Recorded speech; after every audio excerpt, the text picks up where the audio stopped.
Everyone says to listen carefully. That's the mistake. It all started with a sound I almost didn't notice. A soft, tiny clicking noise, somewhere in my apartment. It wasn't loud. It wasn't sudden. It was just consistent. At first, I told myself it was just the building. Old pipes groaning. The walls settling after a long day. You learn to ignore things when you live alone, you have to. It's a survival mechanism. You tune out the creaks and groans of an old place. But once I truly noticed it, once my brain latched onto that sound, I couldn't stop listening. It became the only thing in the room. The clicking had a rhythm. It wasn't mechanical, not like a clock or a dripping faucet. And it wasn't random either. It felt more like something testing a pattern, trying a sequence, and then adjusting itself when it failed. A kind of patient, methodical exploration of sound. I was watching a show, the dialogue a low murmur in the background, and I found myself straining to hear the clicking over the actors' voices.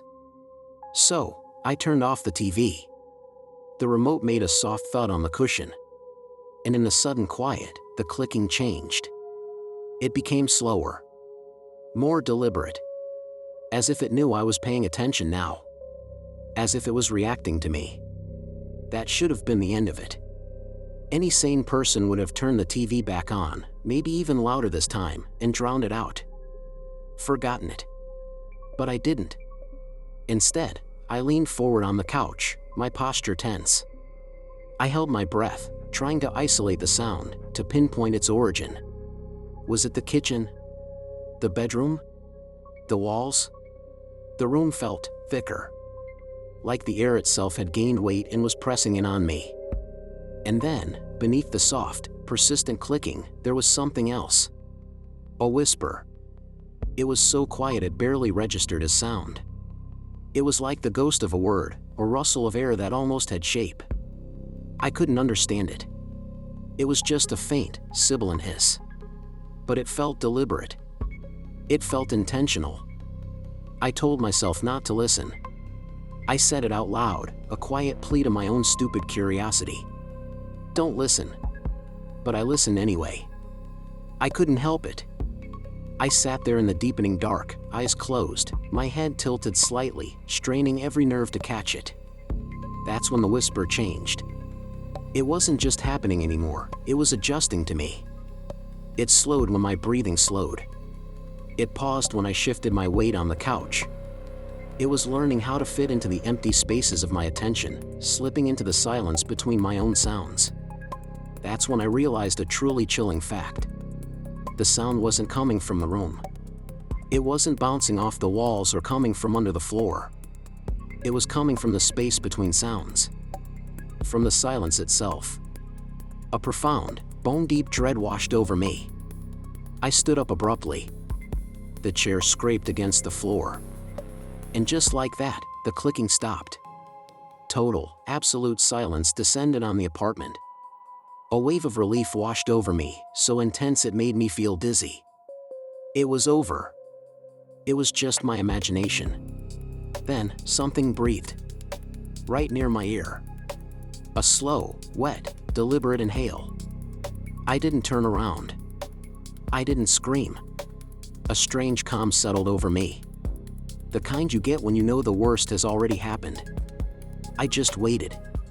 Motionless. A voice, or something that wasn't quite a voice, pressed itself gently into the quiet. It wasn't loud enough to hear clearly, just a low, intimate murmur. But it was loud enough to know it was meant only for me. Instinctively, I clamped my hands over my ears, pressing my palms so hard my head ached. The sound didn't stop. Of course it didn't. It wasn't entering through my ears. It was already inside. That's when it spoke clearly for the first time. The whisper solidified into 3 distinct words, spoken with a chilling, calm finality. Too close now. I finally moved. I scrambled backward, away from the spot where the breath had touched my skin. My heel hit the leg of the couch, and I stumbled, catching myself on the armrest. The whole room felt wrong, distorted. Stretched. Like sound was moving slower than it should, thick and syrupy. Every tiny noise became unbearable. My own frantic heartbeat thudding in my chest. The rasp of my breathing. The soft, whispering shift of my clothes as I moved. All of it felt deafeningly loud, exposed. In the suffocating quiet, I whispered, my voice trembling, "Please stop." The reply was immediate, a soft, sorrowful breath of a word right back in my mind. I can't. I don't listen anymore. I can't afford to.